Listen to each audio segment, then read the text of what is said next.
Hello everyone, welcome back to কাঠবিড়ালি channel. কোয়েম্বাটোরের আরও একটি ব্লগ নিয়ে ফিরে এলাম।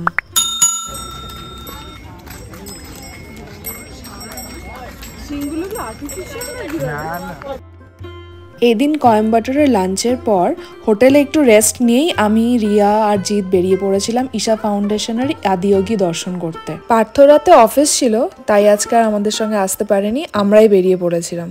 জিৎ এসেই বলছে যে কি শান্ত পরিবেশ, ভেতরে গেলে আরো শান্ত লাগতো। এটা তো সবাই আসতে পারে এই জায়গাটায়। আর ভেতরে যে আশ্রমটা, ধ্যানালিঙ্গা, তারপরে আরো সব মন্দির টন্দির আছে, ওগুলো আরো মানে নিঝুম, খুব শান্ত একটা পরিবেশ। মনে হচ্ছে একদম গ্রামের মধ্যে চলে এসেছি। পেছনে পাহাড়, সামনে ধান ক্ষেত, গরু, একটা বেশ চুপচাপ একটা পরিবেশ, মাটির একটা গন্ধ, দারুণ এখানে। আমি তো বলবো যে যারা সাউথ ইন্ডিয়ায় ঘুরতে আসো তারা কোয়েম্বাটোরে নেমে একটা পয়েন্ট মানে ওয়ান নাইট স্টে তো এখানে করতেই পারো, খুব ভালো লাগবে, খুবই ভালো লাগবে। আগেও ঈশা ফাউন্ডেশনে আমাদের 2 রাত আর 3 দিন থাকা হয়েছিল। তারপর থেকেই মোটামুটি ঈশা ফাউন্ডেশনে আমি প্রেমে পড়ে গেছি, তাই সুযোগ পেলেই এখানে আসার চেষ্টা করি। আর জিতের জন্য এই জায়গাটা আবার আসা। হট করে দেখলে কেমন একটা গায়ে কাটা দিয়ে ওঠে না? হ্যাঁ সেটাই, চারিদিকে পাহাড়।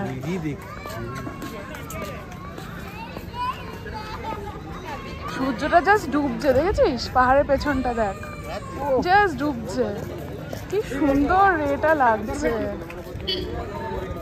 কোয়েম্বাটোর স্টেশন থেকে ট্যাক্সি বা অটো পাওয়া যায়। একবেলা এসে ঘুরে যেতে 1200 থেকে 1500 টাকা অবধি নেয়। আর আশ্রমে থাকতে হলে ঈশা ফাউন্ডেশনের সঙ্গে কন্ট্যাক্ট করে ওদের ক্যাব ফ্যাসিলিটিটা নেওয়াটাই সব থেকে ভালো।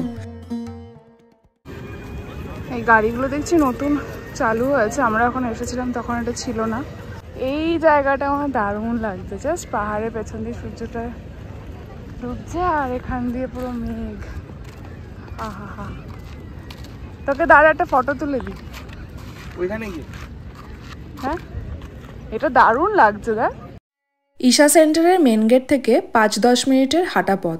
গরুটানা গাড়ি বা ইলেকট্রিক শাটেলেরও ব্যবস্থা আছে। আদিয়োগীর সামনে যতই ভিড় হোক, মূর্তির সামনে গেলেই দারুণ এক অনুভূতি হয়। চারিদিকে পাহাড় ও জঙ্গল দিয়ে ঘেরা, আর মহাদেবের মুখটি অদ্ভুত এক মায়া ভরা ও শান্তি মাখা। এখানে প্রতিদিন সন্ধ্যাবেলা 7টা থেকে লেজার প্রজেকশন এর মাধ্যমে লাইট অ্যান্ড সাউন্ড শো হয় 20 থেকে 25 মিনিটের। আদিয়োগী, মহাদেব এবং যোগা নিয়ে সাধগুরু কণ্ঠে এই লাইট প্রেজেন্টেশন দেখলে জাস্ট মন ভরে যায়। এবারের মতো ঈশা ফাউন্ডেশনকে বিদায় জানিয়ে এবার আমরা রওনা দিলাম মেন গেটের উদ্দেশ্যে। ওখানেই ছিল আমাদের গাড়ি দাঁড়িয়ে।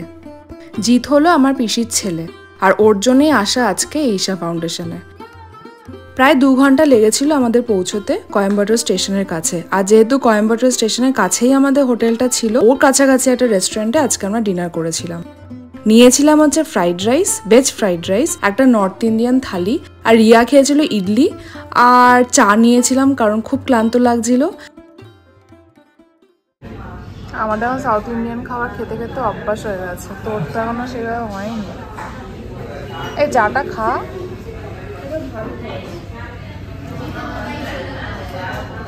আমাদের চায়ের থেকে চায়ের কাপটা বেশি ভালো লাগে। হ্যাঁ,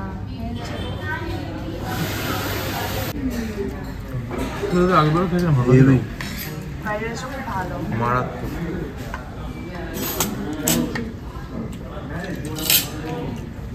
মুন্নার যাওয়ার আগে তো রাতে এখানে এসেছিলাম আমরা। না, মুন্নার যাওয়ার আগে না, মুন্নার যাওয়ার আগে অন্য একটা খেয়েছিলাম, সেই এক মাসের দিয়েই আমরা খেয়েছিলাম এখানে লাঞ্চ, একদম নেমে লাঞ্চ করে। আমি বললাম কোয়েম্বাটোরে আসলে ডিরেক্ট লাঞ্চ বা ডিনারের জন্য এখানে আসতে। যেখানে 2 বার আসা হয়েছে, এখানে একবার বসেছিলাম, আর ভেতরটা একবার বসেছিলাম। হ্যাঁ, ওই তো দুর্গাপূজার সময় আমরা লাস্টে যাওয়ার আগে ডিনারটা এখানে করেছি।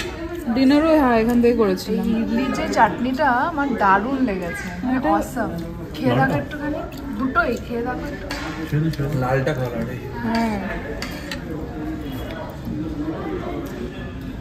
বেশি করে নাও, লালটা নেবো জানি। খেয়ে দেখো, ভালো না? ইডলি আমি খেয়েছি, ইডলি আর না। ইডলি আমি 2-3 সপ্তাহ ধরে ইডলি খেয়ে যাচ্ছি। ও নিতে কি ইডলি আর জানি না, ভুলে গেছি, আগেরবার খেতে দিয়েছিল। তোর দিকে একটু ক্যামেরা হয়ে যায়।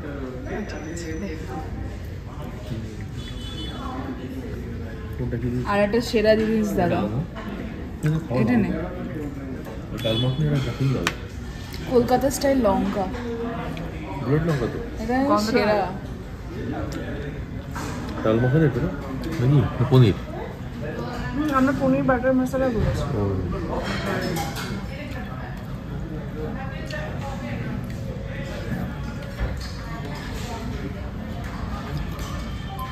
আমরা দুবেলা এখানে আসলে ভালো হতো, বিরিয়ানির দামও কম এখানে। ওকে একটু দাও খেতে। হ্যাঁ Taste আমরা কর। এটাই অনেক আর প্রচুর আছে খা না, পনির দিয়ে taste রাইস কর। খাও একটু। পনির দিয়ে রাইস।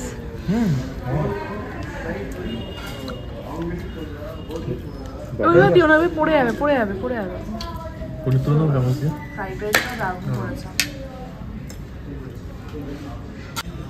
আমি খাই কেমন এটা সাথে আর কম বেটাই।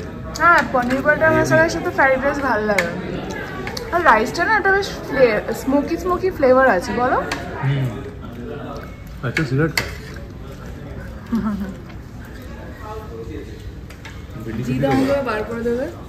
ও যে দেখ আমি কিভাবে খাচ্ছি মেখে, পুরো সাউথ ইন্ডিয়ানের মতন। পুরো সাউথ ইন্ডিয়ান হয়ে গেছে কিন্তু, তুই জানিস না? ভালো লাগে। হ্যাঁ, আর একটা ছিল ইডলি উইথ চিকেন কারি, তাই আমি বললাম নিতে, ও বললো না থাক। ইভেন পরোটাটা ওই বানিয়ে তো ভালো লাগে। আর কিছু বলো না, এবার জিদ মোটামুটি অজ্ঞান হয়েই পড়ে যাবে। আচ্ছা, কাদের পাল্লায় পড়লাম রে। চাল কুমড়োর হালুয়া ছিল সবুজ সবুজ কালারের। ওটা খুব ভালো ছিল। বাবা মা দুজনে দুবার করে নিয়েছিল। আচ্ছা, ভাত কি আরো নেওয়া যাবে?